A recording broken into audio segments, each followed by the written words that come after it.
You know what time it is.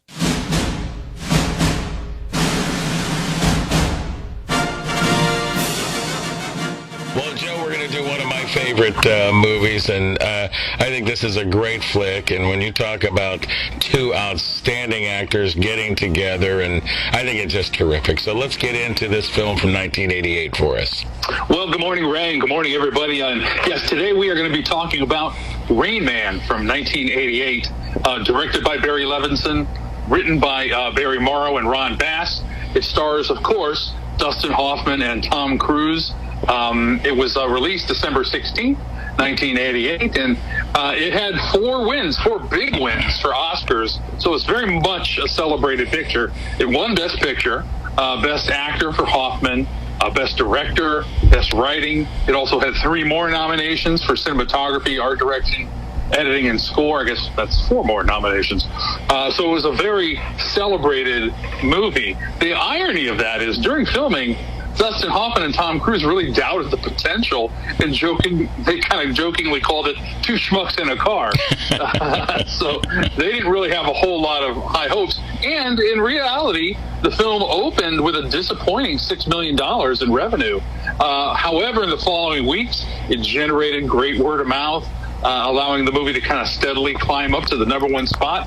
And when it was all said and done, it was the highest grossing film to win the Academy Award for Best Picture until it was surpassed by Dances with Wolves a few years later. And it was the highest grossing movie of 1988. So in that respect, it's sort of the little engine that could. And it was, not only artistically successful with all the Oscar nominations, but wound up being very successful financially as well. Originally, Dustin Hoffman was going to play the Charlie role that Cruise plays, but then he wanted to play Raymond, and he insisted that Raymond be an autistic savant instead of being mentally disabled, which he originally was in the script. And Hoffman spent a year working with autistic men and their families to understand sort of their complex relationship. And we don't always talk a lot about the artistic stuff because we can't see things here on our little show here. But Barry Levinson shot most of the exchanges between Charlie and Raymond in profile because Raymond refuses to make eye contact with anyone who he's talking to because he's autistic. That's a hallmark of many autistic people. So that was sort of an artistic way of illustrating that as well. Joe, when you look at these two, Tom Cruise and Dustin Hoffman, and this is much more in your arena than mine, but everything I read from time to time says that Tom Cruise and Dustin Hoffman sometimes can be difficult to work with by other actors and actresses, and I don't know if that's true or not, but my question in a roundabout way is, how did these two get along doing this iconic film? From all the reports that I have, pretty well. But you're right; both of them can be perfectionist. That's a kind word in Hollywood for saying difficult sometimes. But they do have that reputation. But obviously they bonded on their general disdain for the movie when they called it two schmucks in a car. No, I think that they went okay. It was. Hoffman actually was very insecure when he was making the film. About 3 weeks into it, he said, look, get Richard Dreyfuss or somebody, because this is the worst work of my life. And of course, he went on to win a Best Actor award. Some of the casting, always fun. The script originally, believe it or not, was written for real-life brothers Randy and Dennis Quaid. Some people that once casting started churning around, Jack Nicholson, Robert De Niro, and Mel Gibson turned down the part of Raymond Babbitt, the role that Hoffman got. Tom Hanks and Robin Williams were considered for the role of Charlie that went to Tom Cruise. So there was a number of high-profile names sort of attached to it. Another sort of significant name for film fans anyway is Hans Zimmer, who this is his first score in a Hollywood production, and Hans has gone to great, he's one of our great living composers for movie scores now. Also, I love this, being a Spielberg fan, Spielberg considered directing the film. He actually began making notes to prepare for the project, and he had to back out because George Lucas needed him to start work on Indiana Jones and the Last Crusade.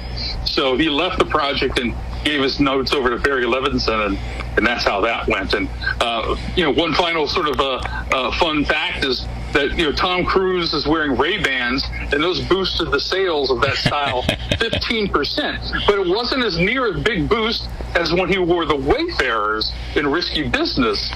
So this is sort of the second time in the 80s his wearing a style of Ray-Ban sunglasses helped increase the sales of it.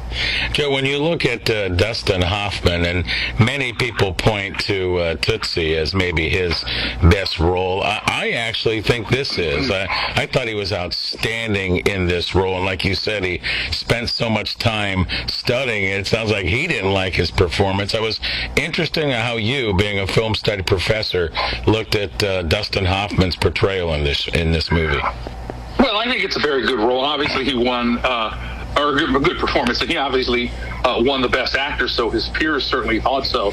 And it's still to this day. I mean, historically, for Academy Awards, actors often have success playing, disabled people or differently abled people.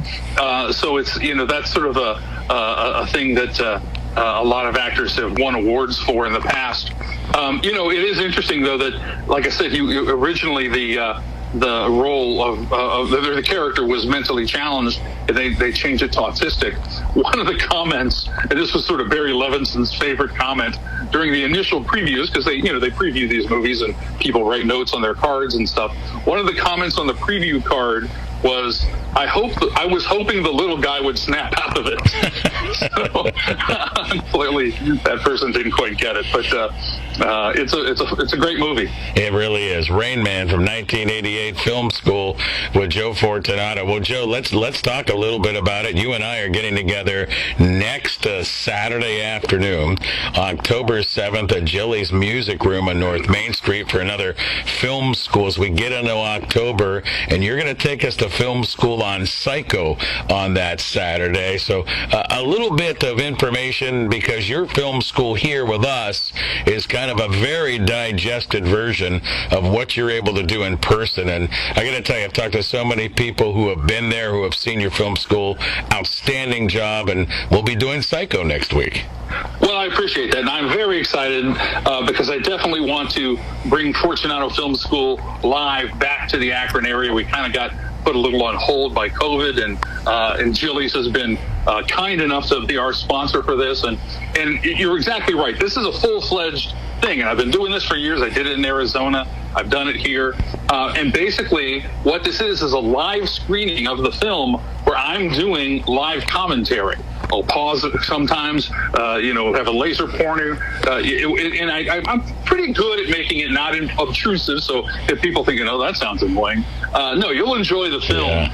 But you're going to find out a lot of fun facts. You're going to notice some things on the screen that you've never noticed before. So it's good for both people. If you're a big fan of Psycho and have seen it many times, you definitely want to be there to learn some more about it. If you've never seen Psycho, you're still going to enjoy it for the first time, and you're going to enjoy it sort of with me helping to navigate through it as well. And I'm just looking forward to that. And then we'll have sort of a Q&A afterwards. So if you have any comments or stuff you want to talk about, we'll answer your questions. Yeah, well, the brunch is going to be served starting at 11. Joe and I will get up on stage there and kind of preview the whole movie right around 12 o'clock noon. He'll get into his film school. We'll get back up there, do a question and answer with you. It's really something you shouldn't miss. And, it's free to come on to Jilly's. I was going to say, it's free. Yeah. The brunch isn't, but the film is free. Yeah, so we're going to have a good time. Again, that is next Saturday, October 7th at Jilly's Music Room. Looking forward to it. We did it back in April with Indiana Jones, and looking forward to Psycho. This should be great. And just to tell people where you can, if you want to pre-register for the brunch or whatever, you're welcome to show up on the day of the event. But I've got a public event on Facebook. So if you just look up Fortunato Film School Live, or if you go to Jilly's website, they have a calendar of events, and you can click on the link. It'll take you to an Eventbrite page. page that you can get your tickets and stuff for. So we just want to see everybody there. Yeah, we're going to have a lot of fun. Looking forward to seeing you folks there. Joe, as always, my friend, thanks for the time to visit Film School this week. Rain Man. And, of course, you can relive this segment here with Joe by going to WAKR.net, WAKR.net. Thanks, Joe. Always appreciate it. Thanks, Ray. And there it is, another session of Film School with Joe Fortunato looking at Rain Man. That live film school at Joey's Music Room coming up, and they're going to be featuring Psycho. That sounds like a great opportunity. Not going to want to miss that. So make sure you look into that and make sure you check that out. That's going to be a fun one. Nick Hershey here on the Ray Horner Morning Show.